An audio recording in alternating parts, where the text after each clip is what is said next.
ETF index mutual funds నేర్చుకుని stock మార్కెట్లో రాణించాలనుకుంటున్నారా? వెంటనే ఈ నెంబర్కి కాల్ చేయండి.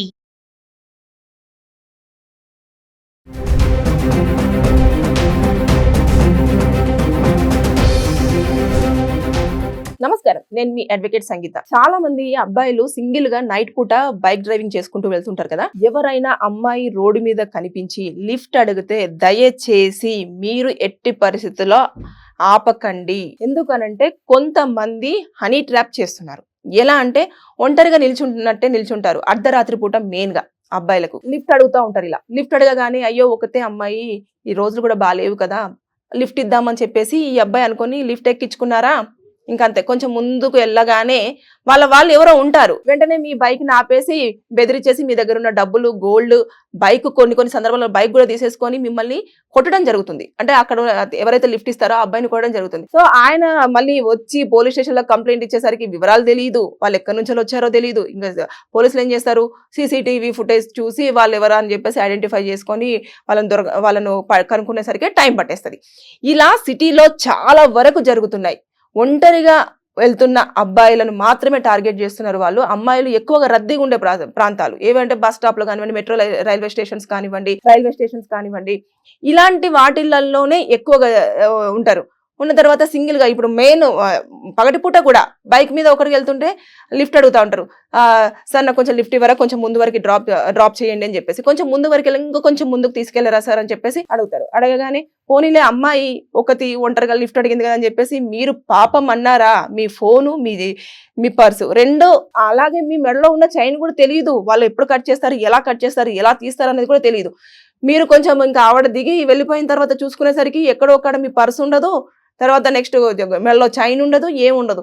అరే ఎక్కడ పడేసుకున్నాను అని చెప్పేసి మీరు ఆలోచించుకొని పోలీస్ స్టేషన్కి వెళ్ళి నేను వస్తున్నప్పుడు ఈ ఏరియాలో నా పర్స్ పోయిందని చెప్పేసి కంప్లైంట్ చేశారనుకోండి, మళ్ళీ పోలీసులు ఏం చూస్తారు, వాళ్ళ వివరాలు తెలియదు కదా, మళ్ళీ సేమ్ అక్కడ ఏమైనా సీసీటీవీ ఫుటేజ్ ఉంటే అది మాత్రమే సీసీ కెమెరాలో అబ్జర్వ్ చేయడం జరుగుతుంది. ఈ అమ్మాయి ఎక్కడెక్కింది ఏంటిదని. ఇలాంటివన్నీ చాలా జరుగుతున్నాయి. అంతేకాదు ఇంకా కొంతమంది అమ్మాయిలు అయితే ఎక్కడైతే అబ్బాయిలు ఉంటారో ఆ అబ్బాయిల దగ్గరికి వెళ్ళేసి ఇట్లా నేను ఒక ఫోన్ చేసుకోవాలండి, నా దాంట్లో ఛార్జింగ్ అయిపోయింది, ప్లీజ్ నాకు చాలా అర్జెంట్ నీడీ ఉంది, నా ఫ్రెండ్ కోసం వెయిట్ చేస్తున్నానని చెప్పేసి ఫోన్ తీసుకుంటారు. ఫోన్ చేస్తారు. ఫోన్ చేసిన తర్వాత వాళ్ళ ఫోన్కే ఫోన్ చేసే నెంబర్కి చేస్తారన్నది చేసి ఆ నెంబర్తో నైట్ పూట చాటింగ్లు, కాల్స్ మాట్లాడుతూ ఉంటారు.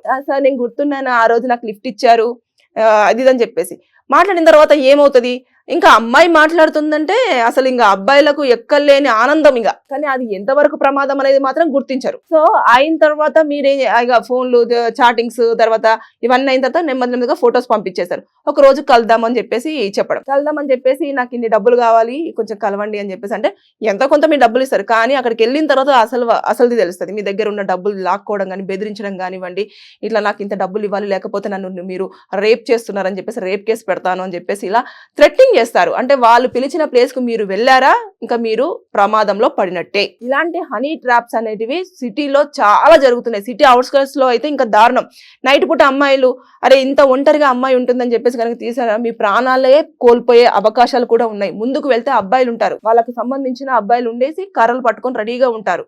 లేదంటే వెళ్తున్నప్పుడు సింగిల్ గా వెళ్తున్నప్పుడు కూడా బండికి సంబంధించిన టైర్ మధ్యలో కర్రను పట్టేసి మిమ్మల్ని పడేయడం, ఇలాంటివన్నీ దోచుకోవడానికి రకరకాల వినూత్న ప్రయత్నాలతో ముందుకు రావడం జరుగుతుంది.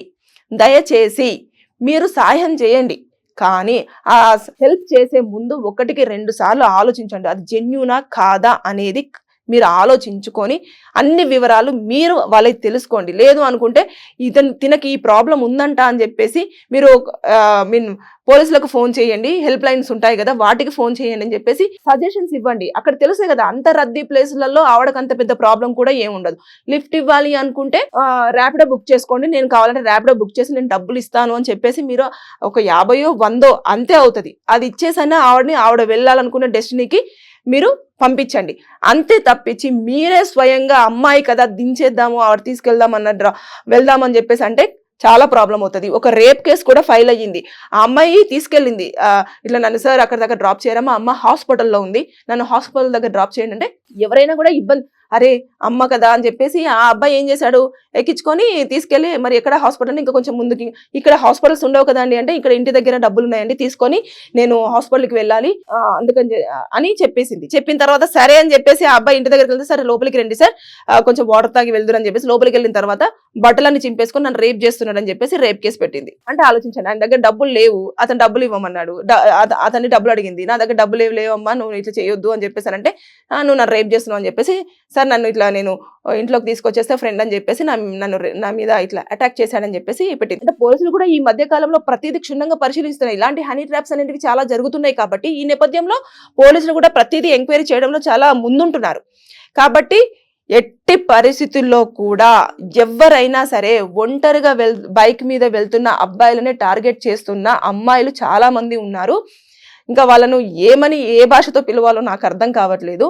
సో డబ్బుల కోసము రకరకాల వేషాలు ఎత్తుతున్నారు. అంటే హెల్త్ బాగాలేదంటారు, లేకపోతే మేము ఇక్కడ దాకా వచ్చాము మాకు ఈ ప్లేస్ కొత్త అని చెప్పేసి చెప్పడం కానివ్వండి, నేను వేరే ప్లేస్ లో డ్రాప్ అవ్వాలి అని చెప్పడం కానివ్వండి, ఇలా హాస్పిటల్స్ లో ఎవరో ఉన్నారు అని చెప్పేసి చెప్పడం కానివ్వండి, ఇలాంటి రకరకాల కారణాలతో మిమ్మల్ని మభ్య పెట్టడము, మీ ఫోన్ నెంబర్లు తీసుకోవడము, రాత్రిపూట చాటింగ్లు చేయడము, వాళ్ళ ఫొటోస్ పంపించడము, కలుద్దామని చెప్పేసి కలిసిన తర్వాత మిమ్మల్ని థ్రెటనింగ్ చేయడము, ఇలాంటివన్నీ జరిగి అబ్బాయిలు చాలా ప్రమాదాలలో పడుతున్నారు.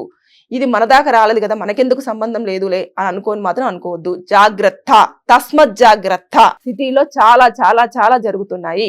సో కాబట్టి మీరు అలర్ట్ గా ఉండండి. ఎవరికైనా ఇలాంటి జరిగే ముందు కూడా బాబు ఇలా చూసుకోరా, ఇలా ఉంటది అనే సిచ్యువేషన్ ని కూడా మీరు చెప్పే ప్రయత్నం మీ ఫ్రెండ్స్ కూడా చేయండి. సో అబ్బాయిలు అమ్మాయి ఒకతే ఉందని చెప్పేసి మీరు జాలి చూపించారంటే మీరు జైలుకు వెళ్ళే అవకాశం ఉంది. సో జాగ్రత్త, బీ కేర్ఫుల్. సిటీలో ఇవన్నీ ఎక్కువగా అవుతున్నాయి కాబట్టి మీరు చూడండి, పోలీస్ స్టేషన్కి వచ్చినంత మాత్రాన వాళ్ళు ఏం చేస్తారు, ఒక ఎఫ్ఐఆర్ రాసుకుంటారు. ఇలా ఈ అమ్మాయి మీ పర్సు దొంగతనం చేసిందనో లేకపోతే డబ్బులు థ్రెటనింగ్ చేసిందనో. రేప్ కేసు అయిందనుకోండి, అది పెద్ద ప్రమాదం కదా. రేప్ కేసు అయితే దానికి కాంప్రమైజ్ ఉండదు, మీరు కోర్టుల చుట్టూ తిరగాల్సి ఉంటుంది.